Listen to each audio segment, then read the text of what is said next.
Looking for clarity and confidence when it comes to decision making for your business? You've come to the right place. You're now listening to the Atomic Business Coaching Podcast. All right, so today we're going to talk about how to process emotions.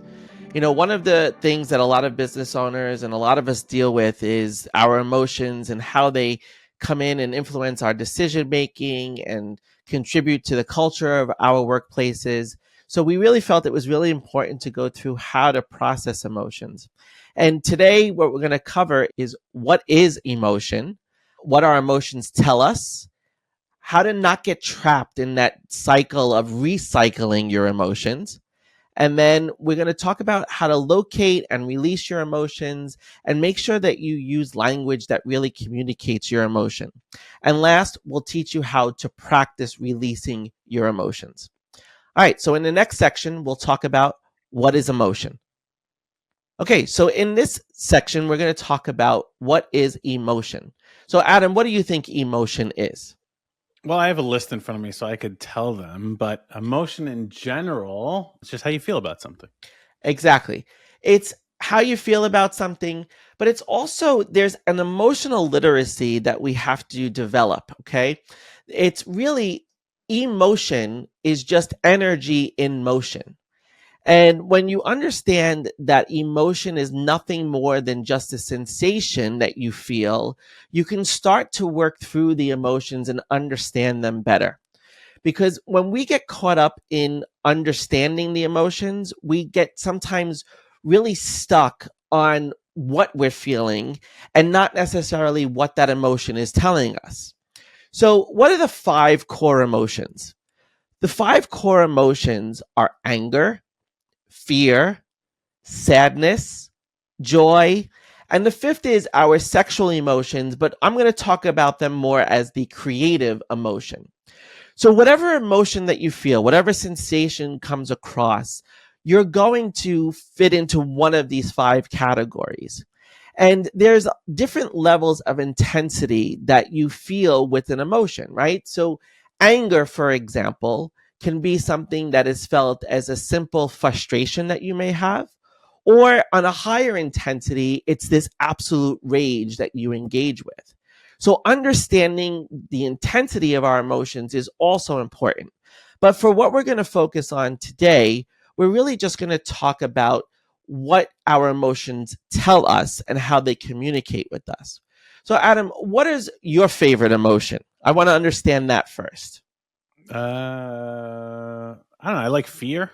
What do you like about fear?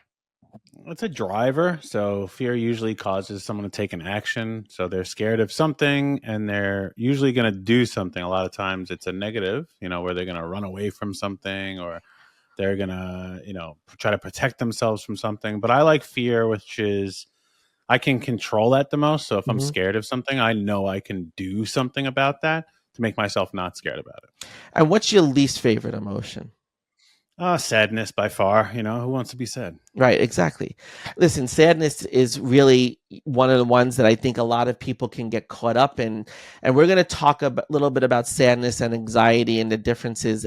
And we'll talk about that in the next section. So in the next section, we're talking about what our emotions tell us. And I think it's really important to understand that every emotion that we have is giving us some kind of advice or some kind of wisdom. So, Adam, what do you think that sadness is really telling someone when you feel sad? Yeah, the sadness and the anxiety, I have a big opinion on what those mean, whether or not they're clinical. You have a medical background and degrees. I have more of an anecdotal response to these things. But for me, sadness has always been a lack of options, right? It's usually a lack of information, meaning you have a lack of options to do something. So you get, you're in a situation, you're a little sad about something because you don't know what else you can do, right? So the only way for me, I feel about overcoming that is more that you have to find an option. You have to get informed. You have to get education. So that's for sadness. That's the way I look at it. Yeah, I think that's a great way to look at it. I think you definitely it creates this environment of, you don't know what your options truly are. And one of the things that from a more clinical perspective is letting go of something, right? When we feel sad about something, it's usually because we have to let something go, right? When you change a job or you end a relationship, there's a letting go, and that creates and sparks a lot of sadness for people at times. And understanding that something has to be let go of is really a growth opportunity for us. The opportunity is that we can create something new because we've let go of something that no longer serves us. Sadness often arises because we have to give up on something that once served us really well, but has changed in some way. And now, in order for us to move on, we have to let go of that thing. Now, the opposite of feeling sad from your perspective when you talked about, not having enough options is anxiety. And what does anxiety mean to you, Adam? Yeah, as you said, it's the opposite. So it's when you have too many options. There's too many things. You can't make a decision. You don't know which thing to pick. So you have this anxiety. Should I go left? Should I go right? Should I go straight? Should I go up? Should I go down? It's like, what do I do next? So you get this anxiety, and what should I actually be doing? Right. And anxiety, when I talk about anxiety, I always say it's misdirected behavior.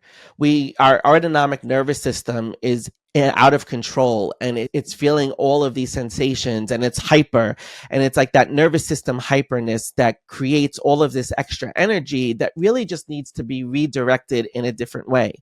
And when you talk about it as being too many options, what I love about that is that it's really choosing where to direct the energy towards those options. What are the options that really work for you? And anxiety, remember, is something that originates in fear. There's usually a worry about something that creates the anxiety. And a lot of times, the worry that we observe in a lot of business owners when they are anxious is that they're afraid to make a mistake, and they're afraid to make the wrong choice.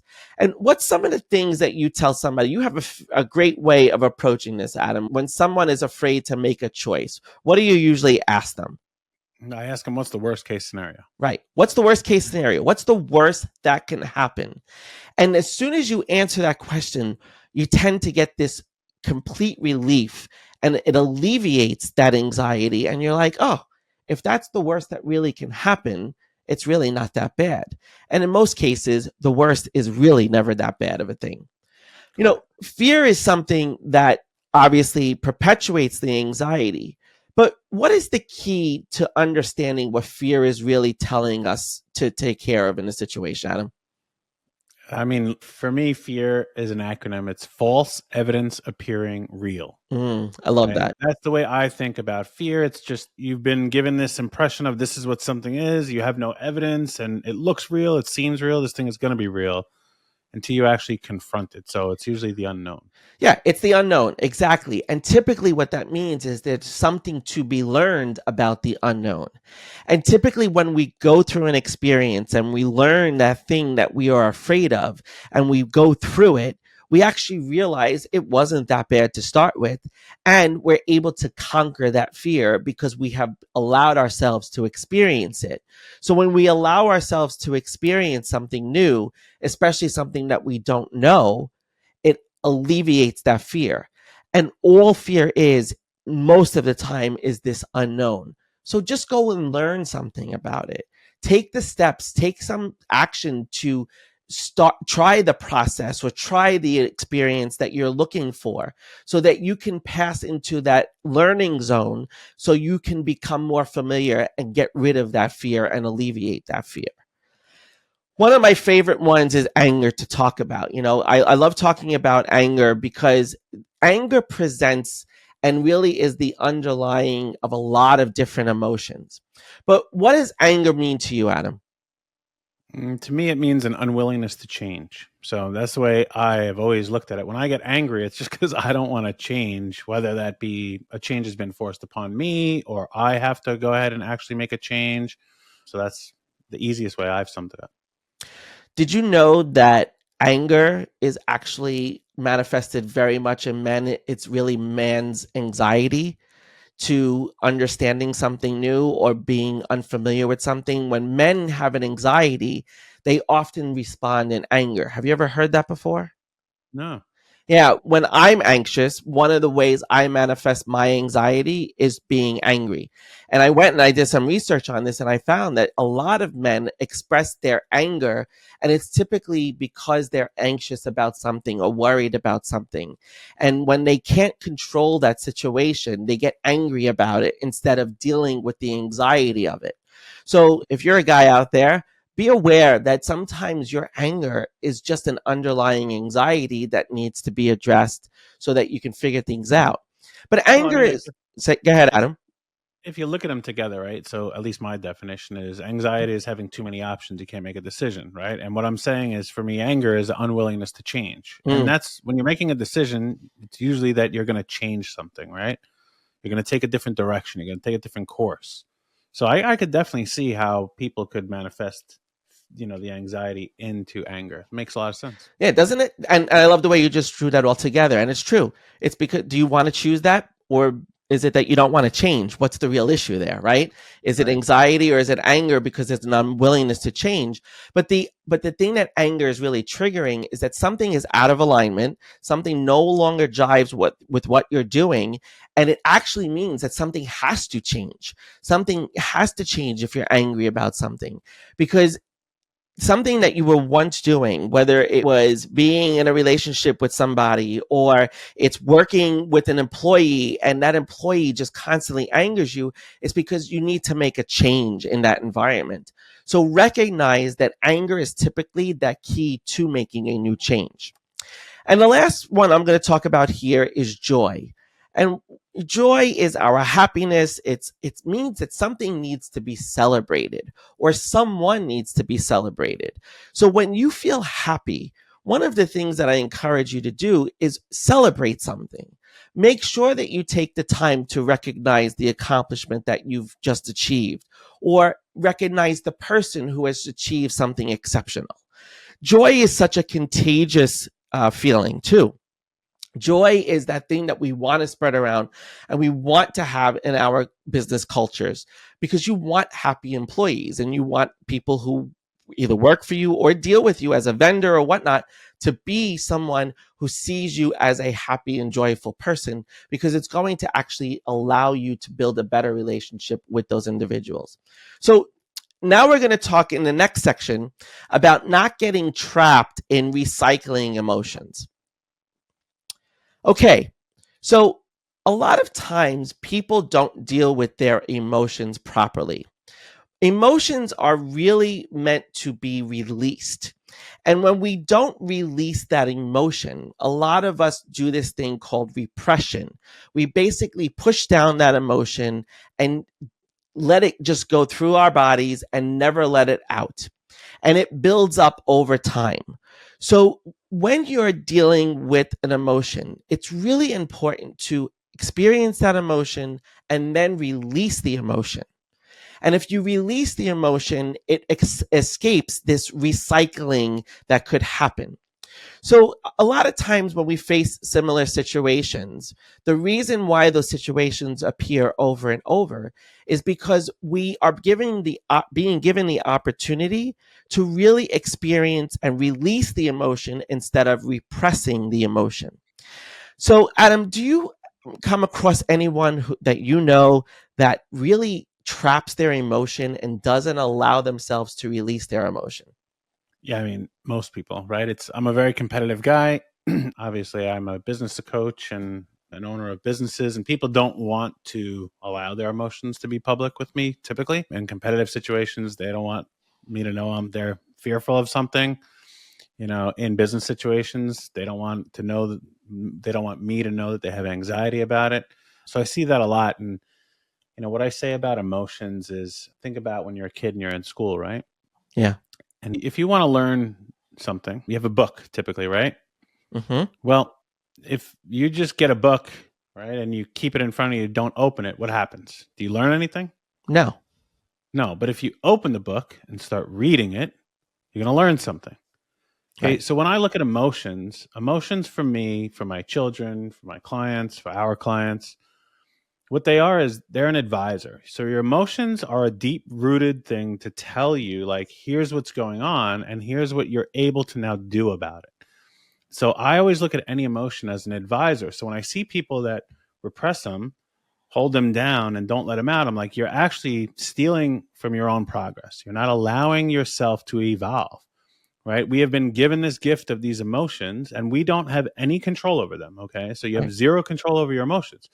But when it comes, if you don't let it come through fruition, then you can't get the advice on what you can do next. And that's really what emotion is all about. It's just telling you, okay, here's what you should do next, right? Because you didn't take the opportunity before that to do what you could have or should have done. So your DNA, your body, your biology, the universe, God, whatever you believe in, takes over and says, okay, idiot, I'm going to give this to you. Shut up and listen. And if you don't want to listen and you repress that, then you're not going to get anything out of it. Right. I love how you use the analogy of the book, because that's really what this is. You have all of these emotions that are inside the book, right? And you keep the book closed and that's the repression of our emotion.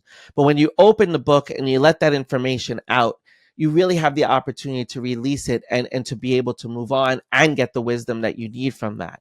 So it's also important to understand that one set of emotions will have an influence on a whole flow of emotion, right?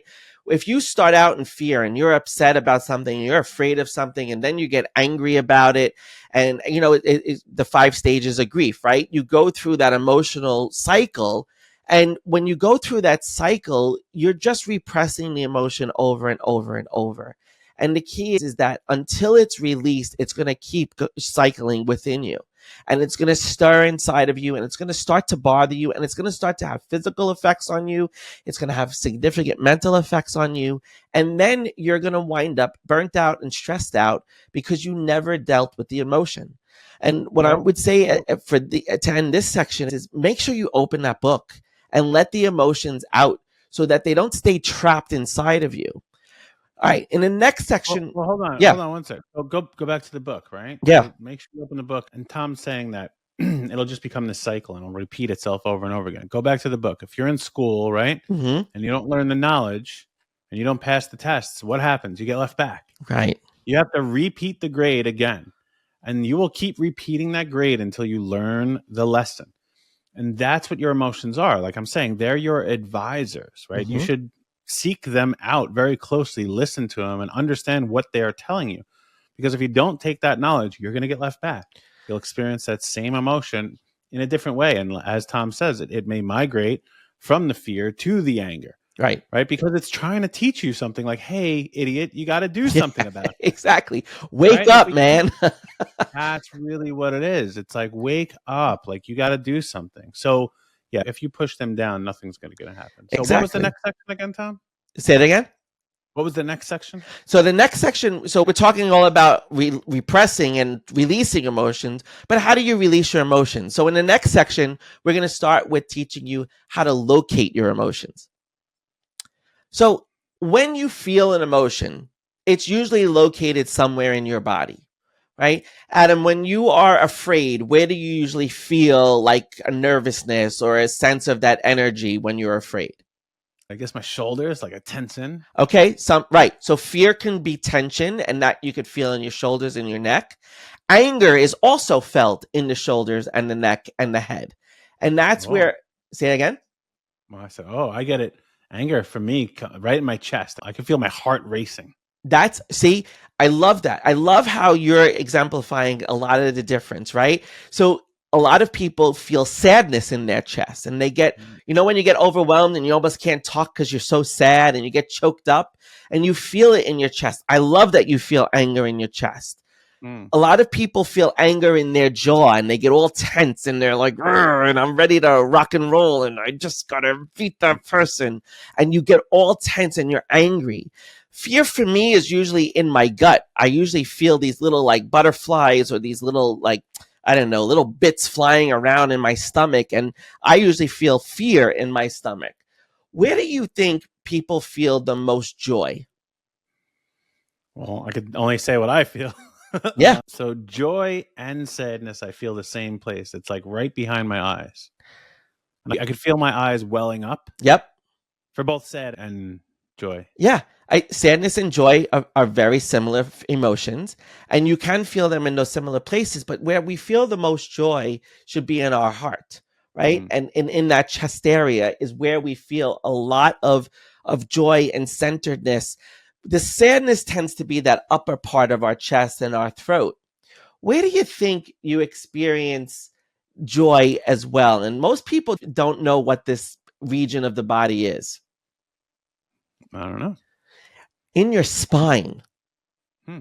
Joy is something that could radiate throughout your entire body. That feeling of joy and exhilaration, when you just are so excited about something, sometimes you lose control and you just can't control how your nervous system feels and you're feeling so good. It's actually because it's radiating up and down your spine and it's coming out of you from all areas. Now, of course, everybody is different. Like Adam demonstrated, he experiences sadness and fear and anger in different places than some of the places that I experience that fear and anger and sadness. But what's important is for you to recognize when you have an emotion, where do you feel it in your body? And that's really an important thing, because if you can locate where the feeling is, it will help you to visualize that emotion and give it some kind of context so that you can start to release and work through it. In the next section, we're going to talk very quickly about non-argumentative language when it comes to feelings.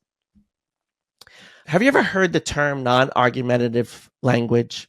Non-argumentative language is simply, it's inarguable, meaning that the way that we feel is not something that anyone can really argue with us. Someone can have an opinion and say, well, you should not feel that way, but that is actually an invalidation of your emotions. When we want to validate our emotion, it's really important for us to speak our mind and say that we feel the emotion. So one of the things that we have to practice in identifying our emotions is actually stating what we feel. So when I am angry, it's good for me to say, I feel angry. Instead of saying, I am angry, use the word feel. Because when we get into conflict with other people or in situations, when we use the word feel, it becomes something a little bit more difficult for people to argue with us about. And it would be less likely that someone will invalidate your feelings. Do you agree with that, Adam?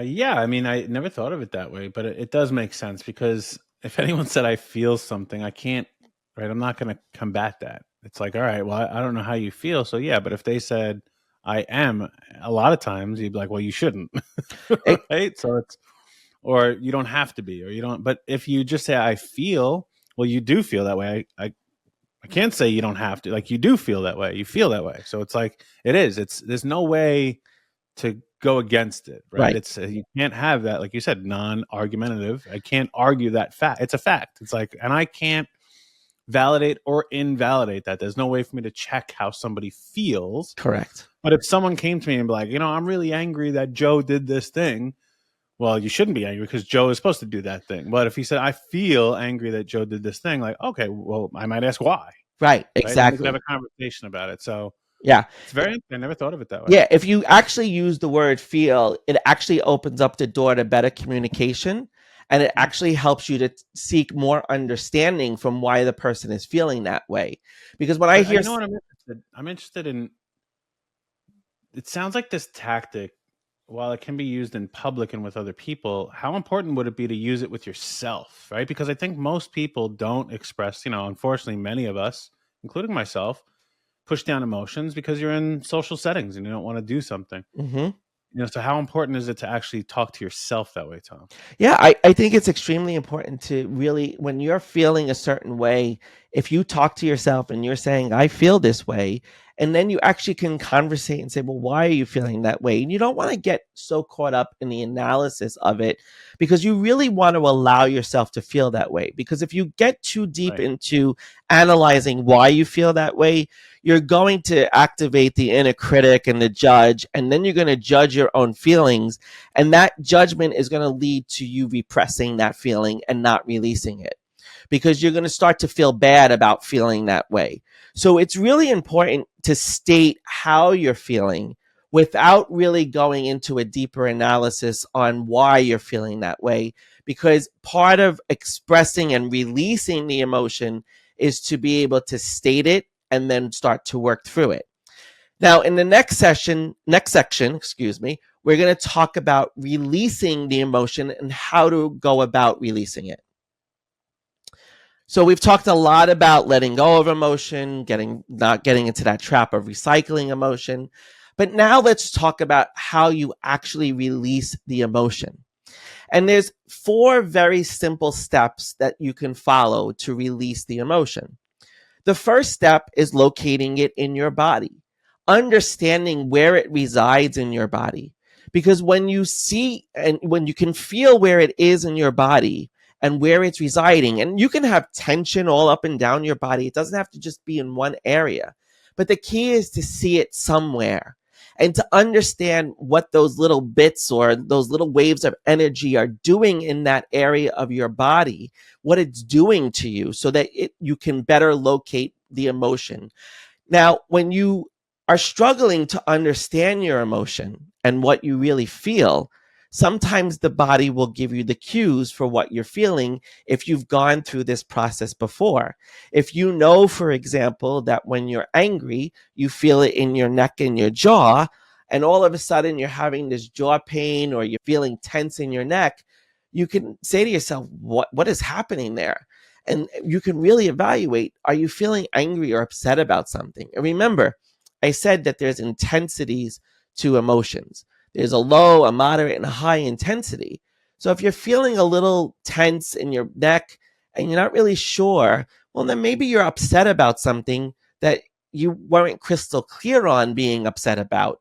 So it can work both ways. You can either feel the emotion first, or you can locate it in your body first to understand why you're feeling a certain way. So the first thing we want to do is locate where the feeling is. The second thing is we want to take a few deep breaths. When we identify the place of where that emotion is happening, when it's fear, I always tell my son when he's feeling anxious about something, take some deep breaths. If you take some deep breaths, those 2 or 3 really deep breaths will help you to start to calm anything that's going on, any part of the emotion, and help you to start to focus on it. Now, the third step is allowing the emotion to be there, accepting it, and appreciating that you're having that emotion. Like Adam said before, emotion gives us wisdom. It gives us advice. It offers us something. And if we don't take the time to appreciate or accept or allow that emotion to be present, we're going to miss the information. We're going to miss the knowledge. We're going to miss that advice. And the fourth thing you need to do, and this is the best thing to do, is match your experience of the emotion with some form of expression. So what do I mean by that? Well, Adam, what do you do when you're angry to let it out? A lot of 4-letter words or a high volume of my voice. Yeah, exactly. You either get really loud or you use expletives or you just grunt, right? Sometimes I just let out a guttural roar. The key is that when we are feeling the emotion, we have to match that with some kind of expression, whether it's a verbal or a physical. It could be punching a pillow when you're angry. When you feel sad, you may cry, and that's matching the emotion with an expression. That's how you release the emotion, is you give it an expression. And if you don't express the emotion, if you don't allow yourself to cry, if you don't allow yourself to yell or to curse, then you're not letting it out. and you're not matching it, and when you don't match it with that expression, you wind up repressing it. When you don't release it with that expression, it goes into that cycle that winds up hurting you internally. So when you have a specific emotion, don't be afraid to just let it out. And that's how you release it. So in the next section, we're going to talk about how to practice feeling these emotions. The last part of this is we talked about what emotions are. We've talked about where they locate in your body. And now we've talked about how you release them. But it's really important to practice this each and every day. So, Adam, what's a question that we could ask ourselves on a regular basis to start practicing what emotions we're having? Well, I guess if I go back to that non-argumentative language, if I just asked how I felt about it, right? Like, how am I feeling about it? Right, exactly. What am I feeling right now? What am I feeling in this moment? And sometimes we may feel totally neutral. But if you ask yourself throughout the course of the day what you're feeling, it will help you to better get in touch with your emotions. And remember, don't analyze it. Don't ask why. Just ask, what am I feeling? And get in touch with that emotion. Then the next question is, where is it located? Remember to locate that emotion. Lastly, allow it, accept it, and appreciate it. And if you do all of that and then you let it out and you express it, you will allow yourself to move forward and not get left back. All right. In the last section, we'll wrap up this course. I want to thank you for sitting through this course. And I hope at this point that you have come to a better way to identify your emotions. And I hope that you understand there really are just 5 core emotions that we have, and every other emotion fits into one of those 5 buckets. If you take anything away from this course, it's to take away that you have to release your emotions. But remember to go through that process of locating that emotion, breathing, allowing, accepting, and appreciating the emotion, and then giving it some form of expression so that you can move forward with whatever it is that you're working on. And remember, when we work through our emotions, it allows us to have a greater vision for the future. It allows us to get rid of anything that's overwhelming us. And it really gives us more clarity because there is a ton of wisdom inside each and every emotion. So thanks for being here, and we'll see you again soon.